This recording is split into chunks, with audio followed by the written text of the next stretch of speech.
아니 다 잘할 것 같지. 근데 다 그렇지가 않다니까. 아 그러면 진짜 안 돼. 그럼 얻어가는 게 하나도 없다니까.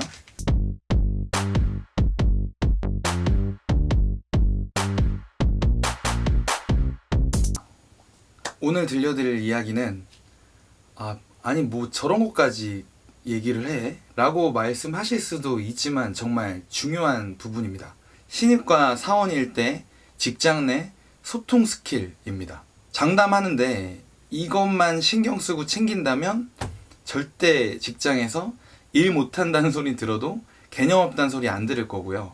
쟤는 그래도 애가 참 괜찮네. 사람 정말 그래도 됐네. 라는 얘기를 들으실 수가 있을 겁니다. 사내 농담처럼 하는 얘기가 있어요. 그게 뭐냐면 커뮤니케이션 회사인데 사내 커뮤니케이션이 너무 안 된다 라는 말입니다. 그만큼 사내 커뮤니케이션, 사내 소통이라는 게 쉽지는 않아요. 쉽지 않습니다. 그리고 신입과 사원 입장에선 더 그렇죠. 분위기 적응하는데도 스트레스인데, 그리고 업무 적응하는데도 스트레스인데, 그 안에 있는 뭐 주임님, 대리님, 과장님, 팀장, 그리고 대표까지, 이사까지 그런 사람들이랑 소통을 정말 해야 되는 그 스트레스. 요즘은 뭐 90년대생이 온다? 뇌구조가 많이 다르다고 하더라고요. 그래서 꼰대라는 말이 그 고유명사처럼 막 어디저기서 막 들리고. 다 좋은데, 아쉬운 건 그렇게 입사한 여러분들이 그럴지 몰라도 여러분들은 그렇지 않은 여러 꼰대들과 일을 해야 되거든요. 적응을 해나갈 노력할 필요가 있다는 부분입니다. 사례를 몇 가지 들어드리면서 문제를 내고 답을 맞춰보는 재미있는 시간을 가져보도록 하겠습니다. 자, 일단 점심시간이에요. 점심시간인데 저는 오늘 약속이 있거나 아니면은 오늘은 정말 이 사람들이랑 팀원들이랑 밥을 같이 먹기가 싫은 상황이에요. 팀장이 12시 조금 넘으면 얘기하겠죠. 밥 먹으러 가자. 뭐 이렇게 하죠. 그러면은 자, 여기에 대한 대답입니다. 1번. 저는 오늘 약속이 있어서요. 맛있게 드세요. 2번. 죄송한데 제가 오늘은 중요한 약속이 있어서 그거를 옛날부터 미루던 거라 오늘은 안 될 것 같아요. 그래서 오늘은 그 약속 때문에 그 친구랑 밥을 먹으러 가겠습니다. 3번. 다른 팀의 누구씨랑 오늘 밥을 먹기로 했습니다. 식사 맛있게 하세요. 2번입니다. 2번. 정중하게 얘기하는 거예요. 당연한 거지만 정중하게 얘기하는 거예요. 왜 죄송하다는 얘기를 해야 되냐? 그거는 죄송해서 죄송하다고 하는 게 아니라 그냥 정중하게 말하기 위한 표현일 뿐이에요. 나는 절대 니들이랑 밥을 같이 먹기 싫어서 안 가는 게 아니다라는 그 건덕지를 제공을 해주는 거죠. 다음은 회식 공지가 날라옵니다. 하루 이틀 전에 뭐 팀장이 얘기를 하겠죠. 팀 회의 때, 뭐 전체 회의 때 얘기할 수도 있고요. 이번 주 목요일에 그 오랜만에 뭐도 있고 해서 회식을 할 건데 뭐 자유롭게 강제하는 건 아니니까 자유롭게 참여해 주시길 바랍니다. 자, 못 오는 사람, 예를 들어 이런 식으로 했을 때 그러면은 그때 절대로 그 자리에서 못 온다 얘기를 하면 안 됩니다. 이유는 그러다가 계속 빠지는 사람, 열애하는 사람으로 여러 사람들한테 찍힐 수가 있고요. 항상 여러분을 마주하는 게 아니기 때문에 하나하나의 케이스로 판단해버리는 미스를 사람들이 많이 하거든요. 그렇게 하고 그 자리에 손을 들지 말고 뒤에서 메신저나 따로 이야기를 하는 겁니다. 좀 전에 말씀드렸던 점심 식사를 거절하는 방법에 대한 것처럼. 이것도 마찬가지예요. 그러니까 나한테 그런 걸 제안하는 사람이 뻘쭘하지 않도록 건덕지를 제공하는 거죠. 나는 절대 회식이든 점심 식사든 하기 싫은 게 아니다. 난 너무 가고 싶은데 이번엔 정말 어려울 것 같다라는 거를 조용히 소수를 통해서 보고를 하는 겁니다. 공론화를 시키면 불리한 부분이 상당히 많아요. 퇴근 시간이 됐는데 나는 막내고 아무도 안 일어나는 거예요. 나는 너무 오늘은 집에 가고 싶거나 약속이 있어. 이럴 때 상황입니다. 자, 1번 내일 뵙겠습니다. 안녕히 계세요.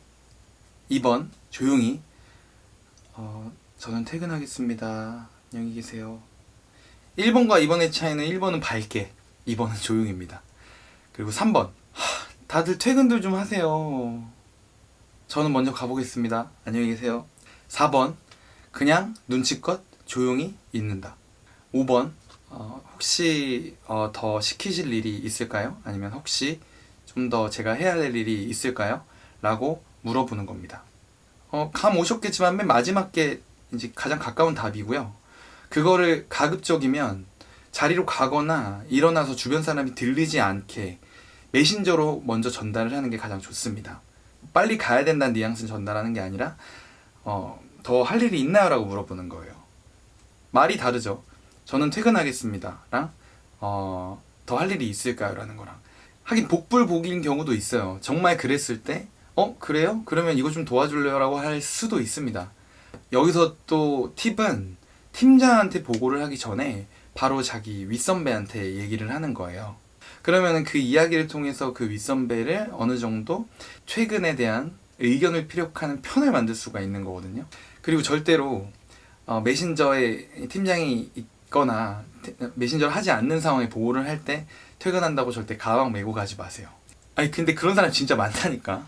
나는 휴가를 언제 가고 싶어서 보고를 하는 상황이에요. 이것도 이제 퇴근의 상황이랑 어떻게 보면 좀 비슷한데 1번 그냥 휴가원을 올린다.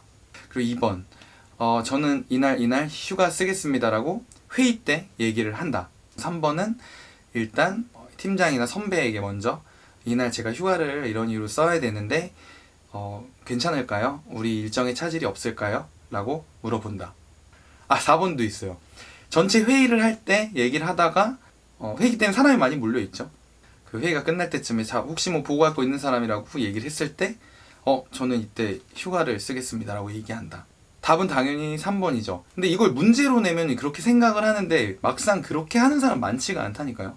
팀장한테 바로 보고하기보다는 나의 윗선배한테 먼저 얘기를 하고 그 다음에 그 팀장님에게 보고를 하는 방식으로 가는 거예요. 배민다움에서 보면은 배민은 휴가를 쓰는데 이유 없다, 휴가에 사유 없다, 막 이런 얘기를 하더라고요. 맞아요. 자기 휴가 쓰는데 왜 사유가 필요하겠어요. 하지만 이게 커뮤니케이션 스킬입니다. 그 이유를 만들어내는 것, 내가 쉴 수밖에 없는 명분을 서로 간에 공유를 하는 것. 그냥 막상 쉰다라는 인상을 주지 않는 거예요. 어떤 이유가 있어서 겸사겸사 그거랑 이거랑 해서 쉬겠습니다.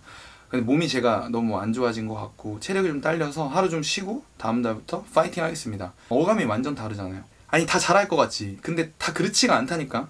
막 일하다 보면 스트레스 받으니까 막 그냥 얘기하는 거야. 저 좀 쉬면 안 돼요? 이런 식으로 얘기를 한다니까요.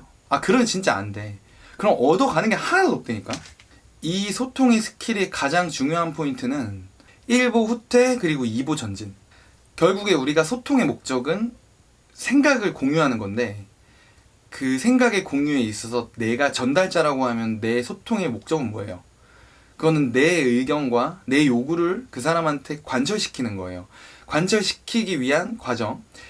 그러니까 결국에는 내가 얻는 거를, 내가 얻고자 하는 걸 얻기 위해서 그 사람과 소통을 하는 게 이 직장에서 가장 많이 하는 그 소통이란 말이죠. 거기에 있어서 뭐 일부 그냥 전진할 수 있죠. 예를 들어 점심 그 휴가 내는 과정에 있어서도 뭐 그냥 얘기를 할 수는 있겠죠. 저 이날 휴가 쓰겠습니다. 그래 맞아. 걸리고 당연한 거니까 맞아요. 근데 그거 일부 전진이죠. 그거 말고 1보 후퇴하고 2보 전진으로 같은 1보 전진이라는 얘기예요. 뭐냐면 듣는 사람으로 하여금 그 어느 것도 잃지 않게끔 만드는 게 가장 중요하다는 거예요. 최대 다수의 최대 행복.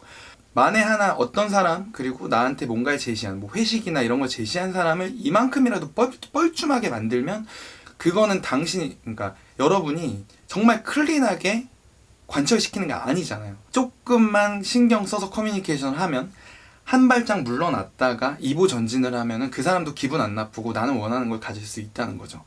다시 한번 우리의 소통의 목적은 내가 원하는 걸 갖기 위한 거잖아요. 그러면은 그 갖는 과정에 있어서 정말 깔끔하게 그걸 가져와야 된다는 거죠. 당당하게 왜 나의 휴가, 내 점심시간 이런 거 왜 얘기 못하냐 얘기할 수 있는데 잘 생각해야 돼요. 내가 내 당당함을 요구함에 있어서 누군가 손해를 이만큼이라도, 감정적인 손해라도 이만큼이라도 보게 만든다면 그게 온전히 내가 소통해서 내가 원하는 걸 갖고 갈 수 있는 거예요. 그게 아니란 말이죠.